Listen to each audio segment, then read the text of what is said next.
Navarro comes from a boxing family. He was destined to be a boxer, and he says, I'm destined to be not only a world champion, an undisputed champion in multiple weight classes. And he gets that confidence from being in the ring, sparring the likes of Naoya Inoue, Junto Nakatani, Roman Chocolatito Gonzalez. But this time, it's for real against Juan Esteban Garcia, who says, look, I'm a natural 112, and I've been following Navarro since the amateurs, and I can tell you this, he's good, but he's not invincible.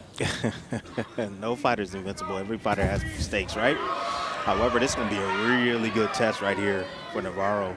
And this is the way for him to get rated. Look at those combinations right there coming from Garcia. Get rated in the top 15 in each of the sanctioning bodies. And this is barely the 6th fight for Navarro, showing that he's on that fast pace to a world championship. And he's getting fast-tracked because of his amateur pedigree. He was the #1 rated fighter pretty much in every weight class that he fought at. 85 pounds, 95 pounds, 106 pounds, 114, and topping out at 119 as a pro, fighting at 115 now. And, you know, you could just see the pedigree and talent. What really impresses me is his use of angles and punch variety. He's just got crisp punches. He does have crisp punches, but he has a man in there that also has crisp punches and knows his way around the ring. He knows his angles as well against the southpaw. And, you know, we talked about being in there sparring against top-level guys. Well, Juan Esteban Garcia was a part of Canelo team for 2 years, where he sparred Oscar Valdez, Ray Martinez, Joselito Velazquez. So he also got good work with that team out there in San Diego. You can definitely, in this first round, you could definitely tell Navarro having a hard time finding his mark. Navarro usually gets off to a quick start, but now he knows he doesn't have to think. He's in there with a guy that can think just as fast as he can think. Nice right hand from Garcia. See, sometimes what happens with Navarro is he'll make the moves, but then he'll just come right back to the center.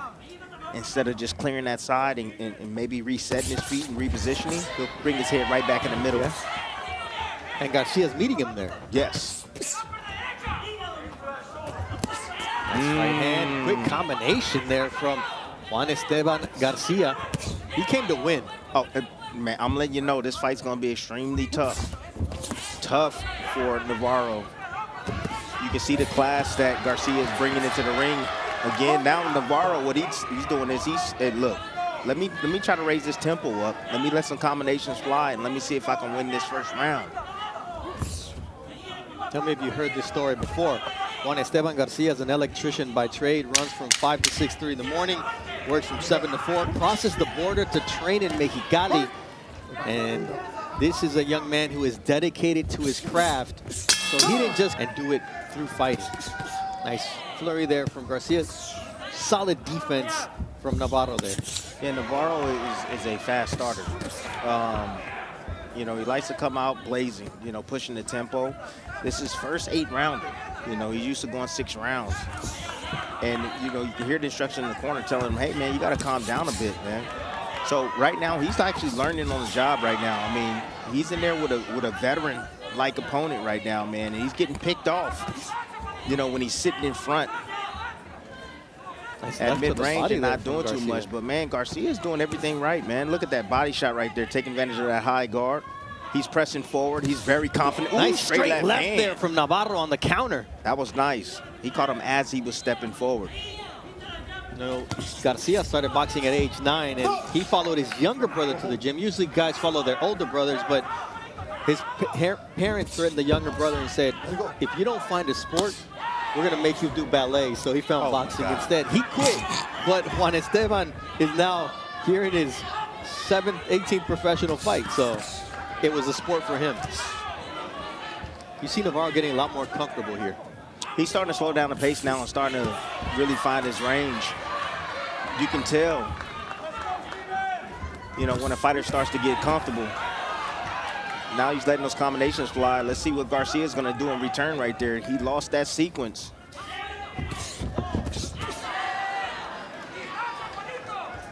Now this is the thing. Look, Navarro, I understand he can fight from the southpaw stance. He can fight from the orthodox stance. He's a switch hitter. That's what we call those guys, switch hitters that can switch stances. But if you're having success in the, again, southpaw stance, why are you going to switch and go into the orthodox stance? Makes no sense. Body shot there from Navarro. Nice left hand.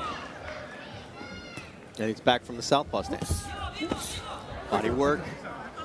Gets a warning for a low blow. Nice right uppercut there from Garcia, partially blocked, but you don't want to give Garcia any confidence here. What a problem with Garcia right now. He's just looking for one shot. He landed a big nice shot. Left hook there from Navarro. Yeah, he's looking for one shot. He's getting caught in the process, just sitting there thinking, oh, how am I going to land this one shot? No, man, let those hands go. You get into range, mid-range, you got to do something, or at least be second. Is that because Navarro's making him think and not committing the same mistakes he was making earlier? Navarro now knows his range now, right? But he's beating him to the punch.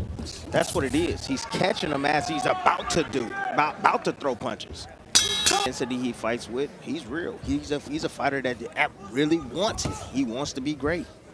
And he wants to go through whoever is in his way. He says, there's no friends in this game.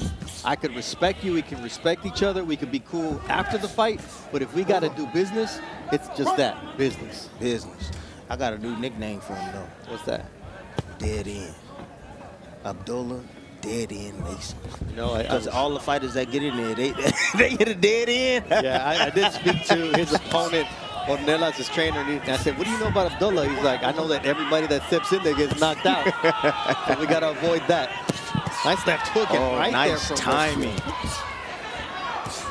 I swear, if I'm in Navarro's corner right now, I'm telling them, do not switch in the orthodox stance. Do you understand that? Every time you go orthodox, you get smacked upside your head and body. Son, fight from the southpaw stance. A little bit of inflammation under the left eye of Navarro, as the right hand of Garcia is finding a home there, especially when he's in the orthodox stance. Garcia trying to be the counterpuncher right now. He's being patient. You know, he's trying to have that bird eyes, that bird watch type of view. He's sitting back. He's waiting on some mistakes. He knows that Navarro can get nice left hand by Navarro right there. Wow, making him pay. Again, just let him go. Numbers. That's a nice right uppercut there in the middle of that combination. Woo! And a nice right hand from Navarro, who now is putting his punches together, going up and down, changing levels, and that's what makes Navarro dangerous. But Garcia's in this fight. Yeah, but Garcia, the problem is he can't match that pace and that output. You know, it's like he's fighting against 4 or 5 hands right here, and he's not doing anything in return. Like, it'd be smart if Garcia was to let his hands go and try to punch in between those shots.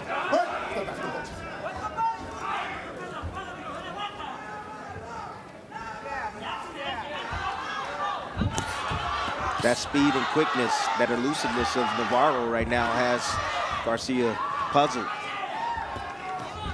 Got him thinking on defense too much. He got him thinking about defense. That's all.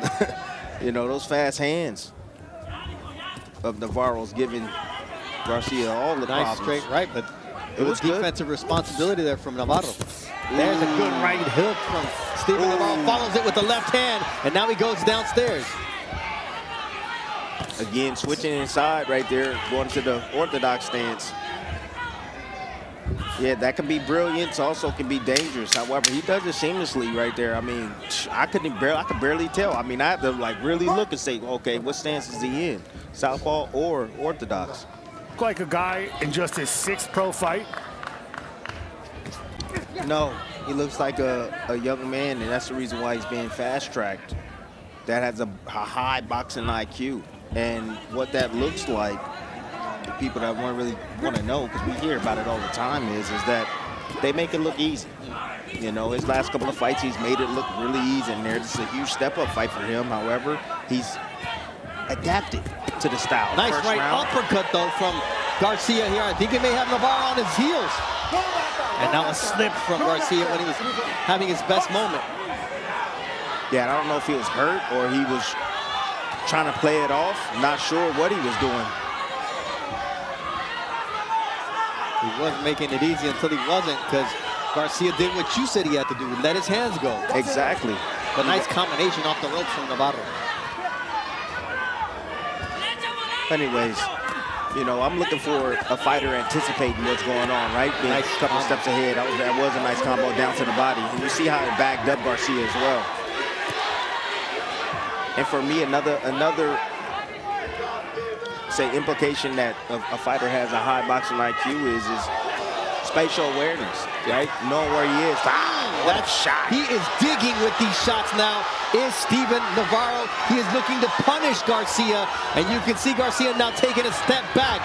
He just woke up a mini monster here in Steven Navarro. And then again, great decision making. He has that as well. My gosh, what a performance. Oh, what a right hand from Steven Navarro. The young man who is just 21 years old is putting in work against 27-year-old Juan Garcia.